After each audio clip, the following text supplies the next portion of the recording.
Hello, Scott Howard here with you for another podcast of my new novel, 3 Days and 2 Nights, An Amusing Arthurian Adventure. The novel is being published through the Piedmont Journal of Poetry and Fiction. You can find it online and read the chapters in print format at www.piedmontjpf.com. That's PIEDMONTJPF.com. So today we are going to be reading from chapter 11, and actually we'll probably be reading chapter 12 as well, and that will get us to the end of section 3, the third section to be posted on the webpage, and that will prepare us for the release of section 4 in January. So last time on 3 Days and 2 Nights, we read chapter 10, which involved it was a morning chapter. It's the beginning of the final day. Again, the story is called 3 Days and 2 Nights. Nights is spelled with a K, but it's a play on words because the whole story takes place over the course of 3 days and 2 nights, spelled with an N. And so we are beginning the third day of the story now, and Alanbart woke up, and he was sort of musing outside of Cathbad's henge, and he thought about the previous night and the conversation he overheard between Gawain and Heather, and then Heather came out, and they had a conversation, and then Gawain and Scot were preparing to go face the banshee, which they're off to try and do. And so that's sort of where we left off. A lot of character development, a lot of getting to know our heroes who are going to play such a big role as the story continues. Okay, so here comes chapter 11. Mid-morning, Broken Cross Muir. Scot and Gawain dismounted.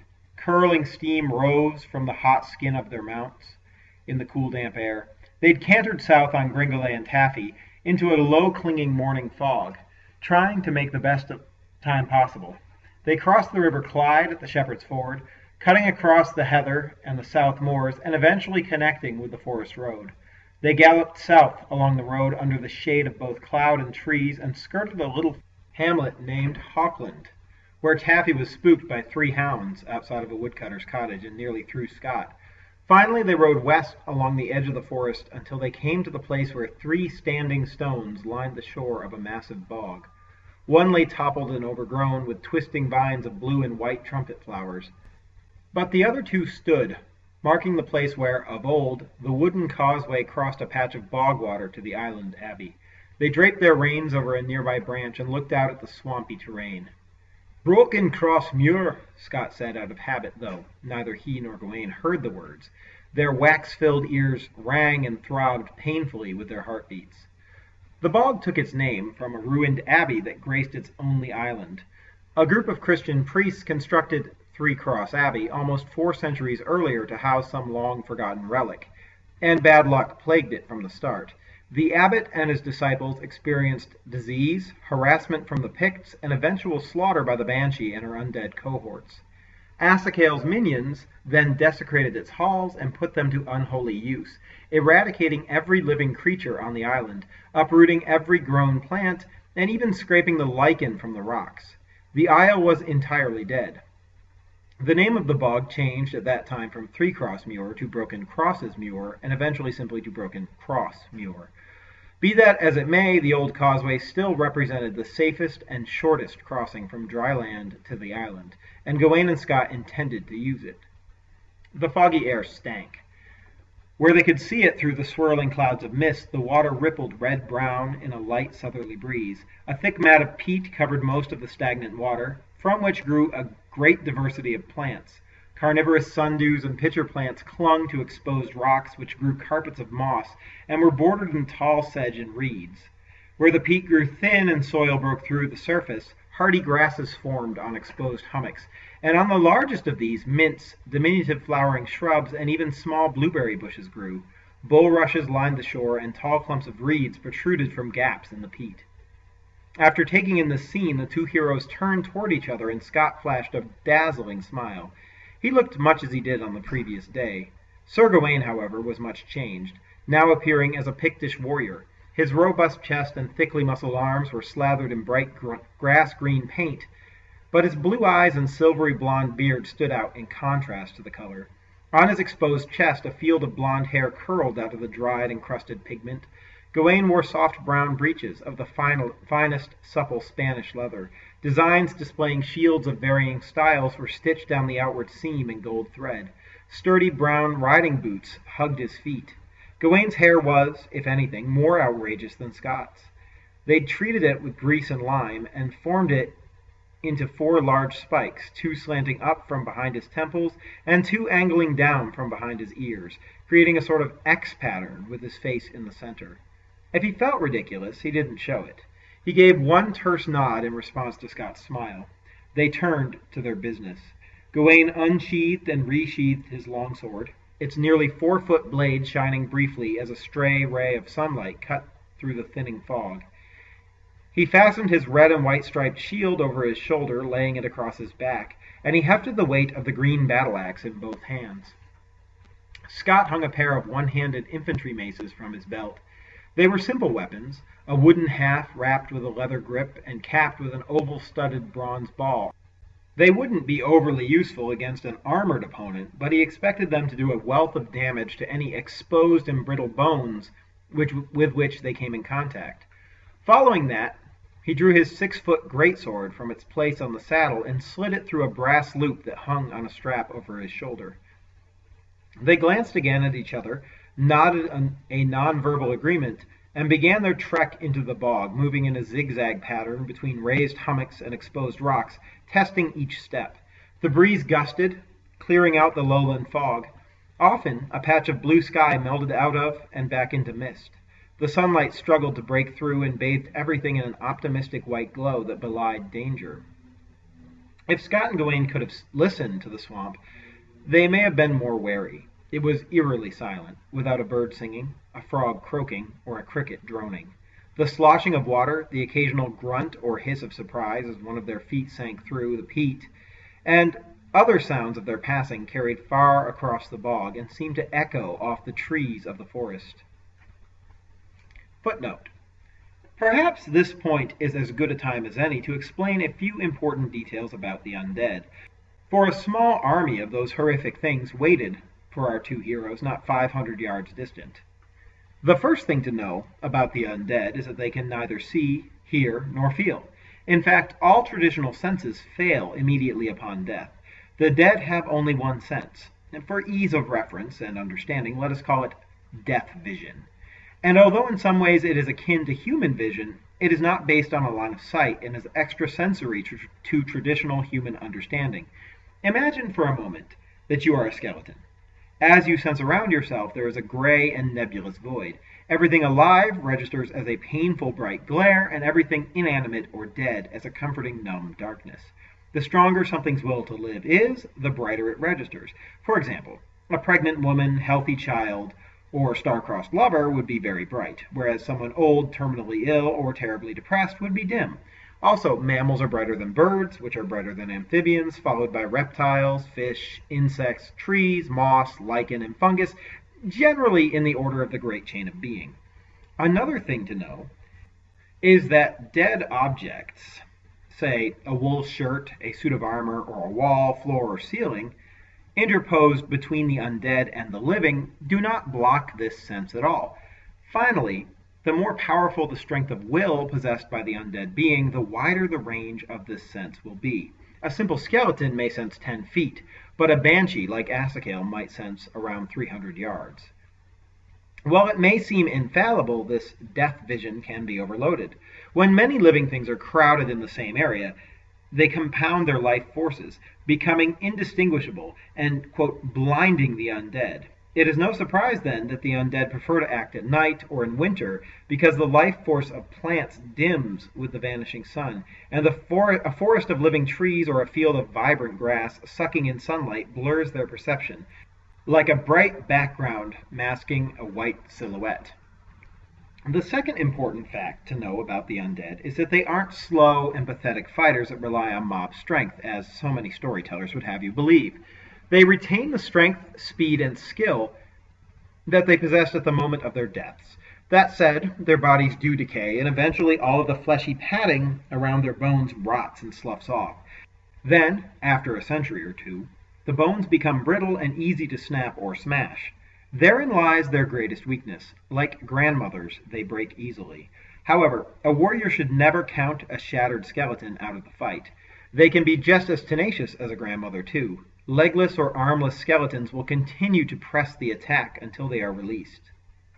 Released, you're asking? How might that be accomplished? There are only two ways, decapitation or the staving in of the skull, and once an undead being loses its physical presence, the spirit within faces an intriguing decision.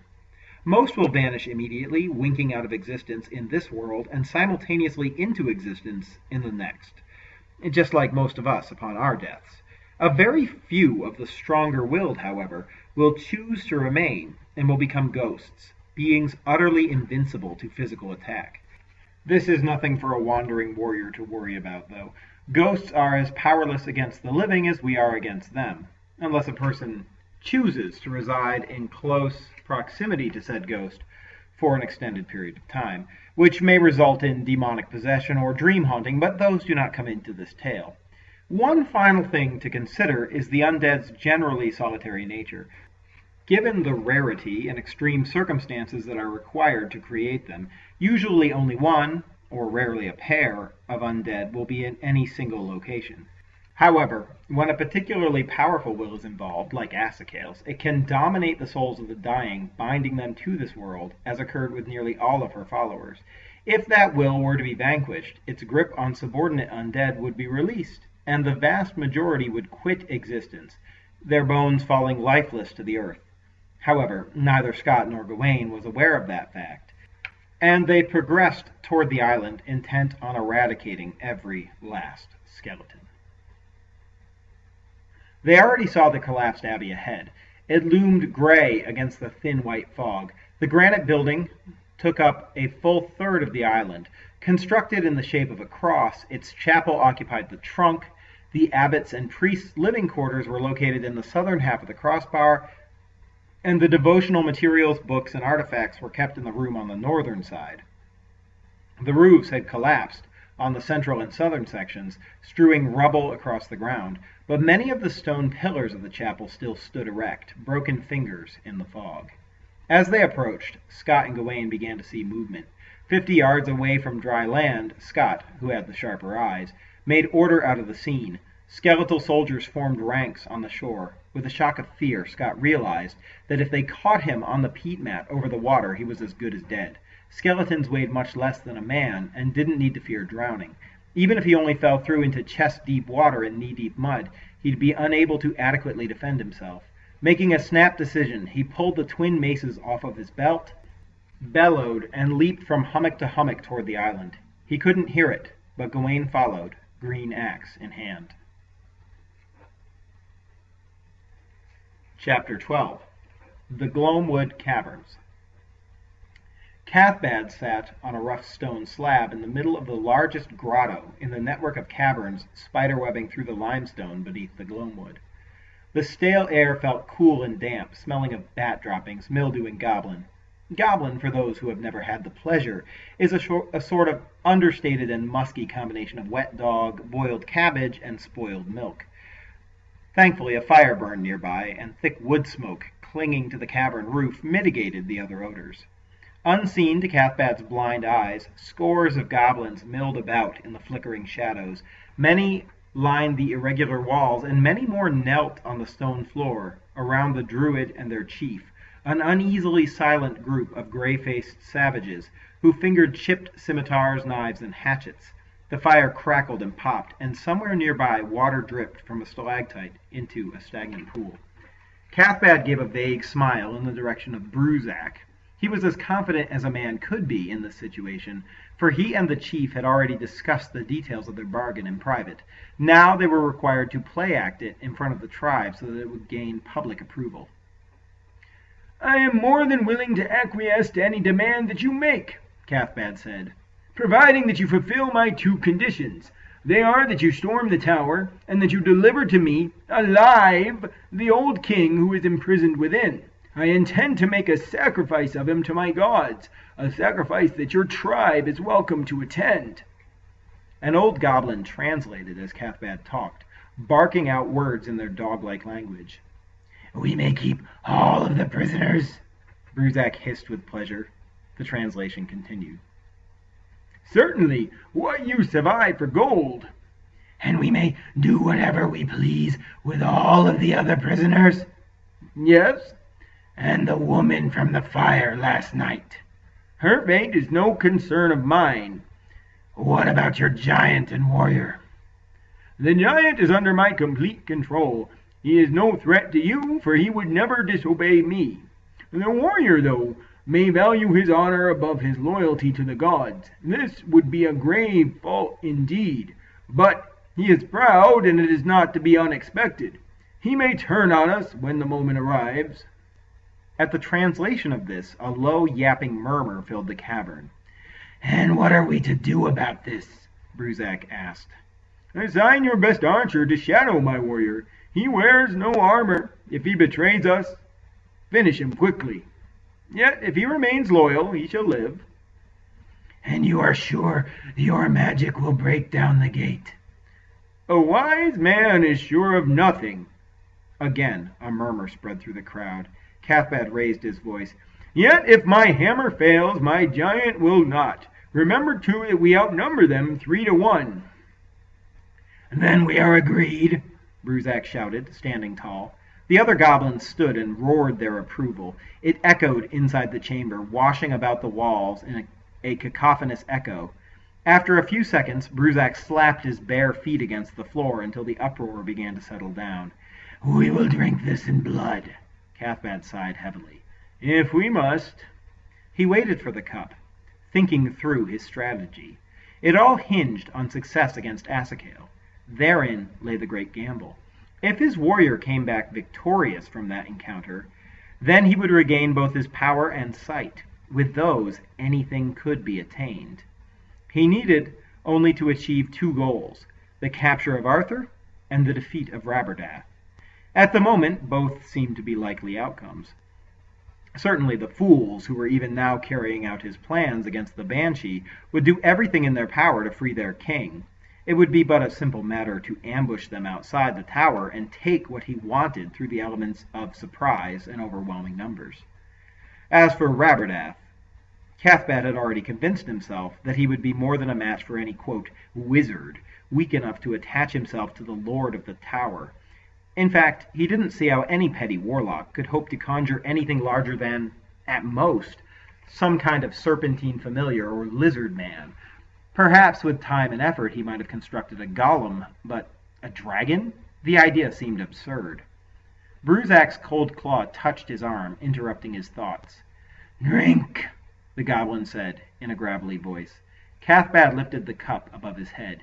"To victory," he said, taking a long sip of the cool and bitter iron-tainted alcohol.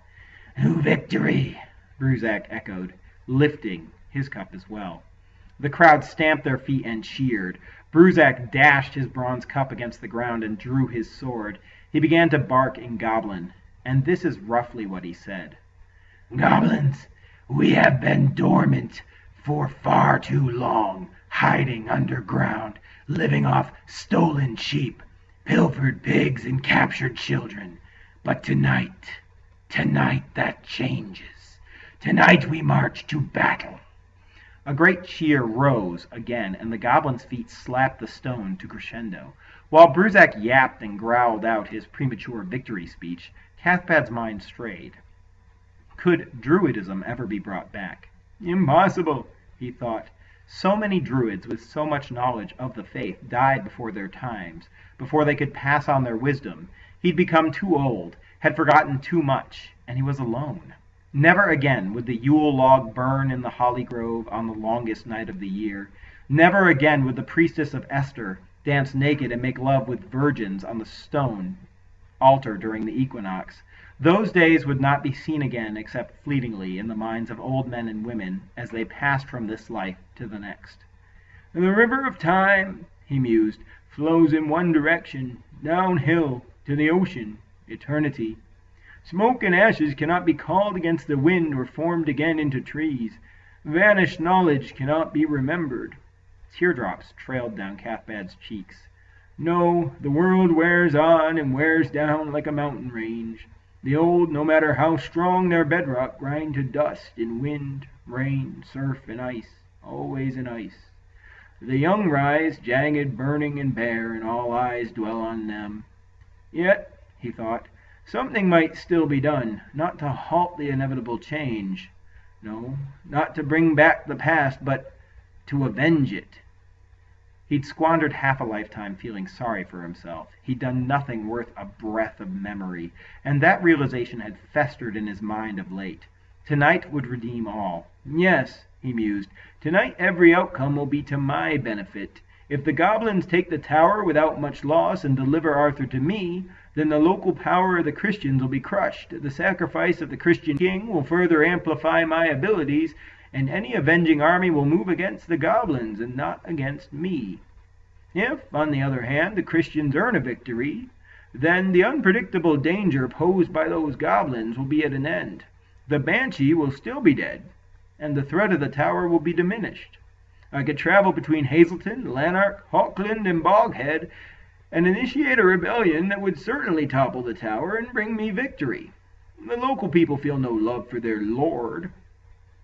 However, he thought, perhaps the best of all outcomes would be if the goblins and Christians annihilate one another. I would be the only remaining power. Cathbad dwelled with pleasure on the thought. Yes, a rebirth of Druidism might be impossible, but if he couldn't bring it back, at least he could be sure that it wouldn't die quietly, and that it wouldn't die alone. He would spend himself like a sacrificial fire, licking the flesh from his victims as he blazed, bright and brief, against the encroaching night. And that is the end of chapters 11 and 12 and the end of this podcast. Again, my name is Scott Howard. I'm the author. The story is called 3 Days and 2 Nights, an Amusing Arthurian Adventure. You can read it online at www.piedmontjpf.com. You can also like my Facebook page or my Twitter page and stay in touch with all of the updates and when things are being released and all of that. The Piedmont Journal of Poetry and Fiction is a small local press. We can use all the publicity we can get. So if you like what you hear and you like what you read, please share. Go ahead and tell your friends and get some excitement rolling, both about my book and about the Piedmont Journal of Poetry and Fiction, because they feature great local authors and sponsor local readings and really do everything to foster the arts here in Virginia. So please help us get the word out and continue to check back, and we'll have more podcasts available, again, as time permits. Thank you again for your time and your interest. And if you have any questions, feel free to message me or write on the Facebook wall or anything like that, and I'll see what I can do about answering them. Thanks again, and have a good rest of your day.